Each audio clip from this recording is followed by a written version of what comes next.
আমার নতুন একটা ভিডিওতে তোমাদের সকলকে স্বাগত জানাচ্ছি। আজকে আমি তোমাদের সঙ্গে কিছু কথা শেয়ার করব। এই দেখো বন্ধুরা, তোমরা দেখতেই পাচ্ছ আমি আজকে সবুজ চুড়ি পরেছি। তোমরা অনেকেই জানো যে শ্রাবণ মাসে আমরা বিবাহিত অথবা অবিবাহিত মেয়েরা সবুজ চুড়ি পরে থাকি।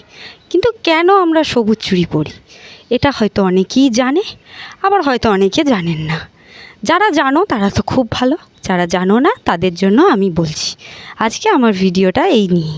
তাহলে শুরু করা যাক বন্ধুরা, শুরু করা যাক। তোমরা অনেকেই জানো শ্রাবণ মাস হলো মহাদেবের জন্ম মাস। এই সময় আমরা বিবাহিত অথবা অবিবাহিত মেয়েরা বাবার মাথায় জল ঢালি, বাবার পুজো করি। এবার আসি সবুজ চুড়ির বিষয়টাতে। সবুজ রং তোমরা জানো সবাই প্রকৃতির প্রতীক, শান্তি প্রতীক সবুজ। এবং সবুজ চুড়ি পরলে বলে যে নাকি স্বামীর আয়ু বৃদ্ধি হয়, সন্তানের মঙ্গল হয়, সংসারে সুখ শান্তি বৃদ্ধি পায়। এবং সবুজ রং একটা পজিটিভ এনার্জি নিয়ে আসে আমাদের সংসারে, যার ফলে আমাদের সংসারের অনেক মঙ্গল হয় এবং রোগ ব্যাধি এইসব দূর হয়।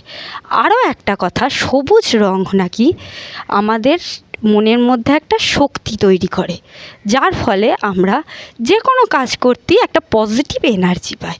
এই জন্যই আমরা বিবাহিত মেয়েরা বা অবিবাহিত মেয়েরা শ্রাবণ মাসে সবুজ চুড়ি পরে থাকি।